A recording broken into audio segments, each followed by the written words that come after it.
امام سفیان ثوری می‌فرمایند اول هر شب یک منادی صدا میزند از تحت عرش خداوند، میگه الا لیقم العابدون. اول هر شب میگه عبادتکارا بیدار بشن، بلند بشن.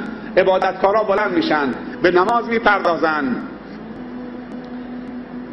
بعد وسط شب، نیمه شب، دوباره همون منادی صدا میزنه الا فلیقم او لیقم القانتون. نیمه شب که میشه میگه اونهایی که اهل قنوتن، قانتین، اونهایی که یک درجه بالاترن، حالا نیمه شب اونها بلند بشون. اونایی که نماز عشاشون رو میخونن و وترشون رو بعد از عشا میخوابن دیگه بلند نمیشن، اونا نمازشون رو خوندن، نماز مغرب و سنت های بعدیه و نماز عشا و سنت بعدش و نماز وتر رو خوابیدن.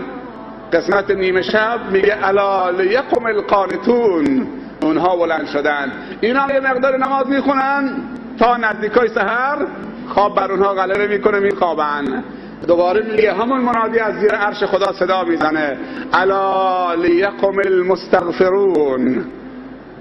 اینجا دیگه آخرین نقطه هست، وقت سحره. شب خیز که عاشقان به شب راز کنن، گرد در بام دوست پرواز کنن.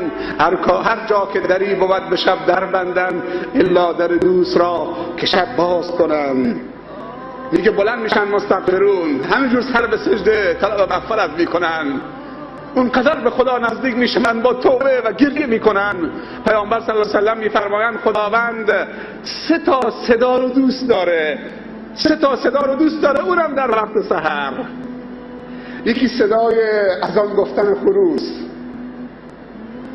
و یکی صدای تلاوت عبد با کلام رب العالمین و یکی صدای آه و ناله انسان گناهکار سر تا پا تقصیر در وقت سحر که به درگاه خدا زاری میکند. میگه مستغفرین دیگه استغفارشون همینجور وصله با نماز شبشون تا اذان صبح.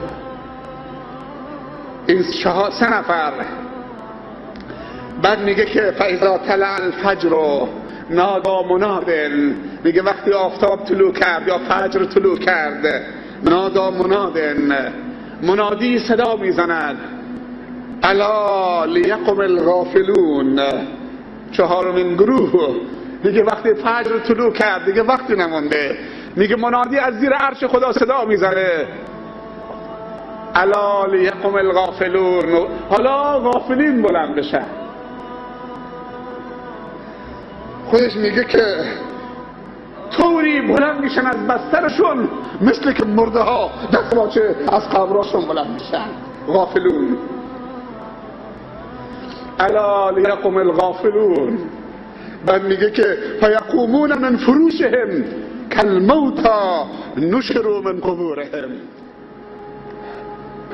علامت روگردانی خداوند از عبد و انسان این حدیثه. پیامبر صلی الله علیه و سلم میفرمایند علامت اعراض و روگردانی خداوند از عبدش مشغول شدن عبد به چیزی که به دردش نمیخوره.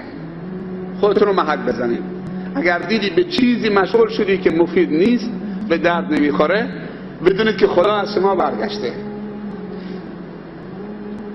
و شخصی، پیامبر میگه، و شخصی که یک ساعت از عمرش در غیر هدف خلقت خدا از اون شخص سپری بشه، میگه کافیشه که حسرتش طولانی بشه در دنیا و آخرت.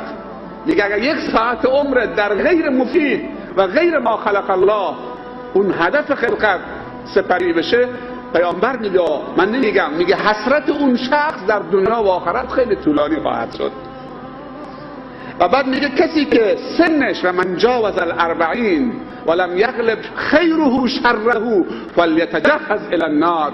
و کسی که سنش به 40 برسه خیرش غالب بر شرش نباشه، یعنی بیشتر از شرش نباشه، میگه خودشو برای رفتن به جهنم آماده بکنه. 40 ساله امروز چشم به هم بزنید 40 ساله. امروز کودکی بعد پیریه، جوانی نیست. امروز به دنیا آمدی عصر سرعته، فرصت نمیده که جوان بشی. هر جوان نشدی پیر شدی. کسی که به 40 برسه خیرش بر شرش غالب نباشه، میگه خودش آماده بکنه برای رفتن به جهنم.